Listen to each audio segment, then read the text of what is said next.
A, apple. En inglés, esta letra tiene dos sonidos. El sonido corto o similar al español, A. Y en inglés, A. A, apple. Apple. B, B.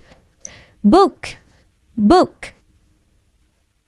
C, C. Cat, cat. D, D. Dog, dog. E, E. Elephant, elephant. Esta letra tiene dos sonidos en inglés. El sonido corto, similar a español, E, y en inglés, E. E. Elephant.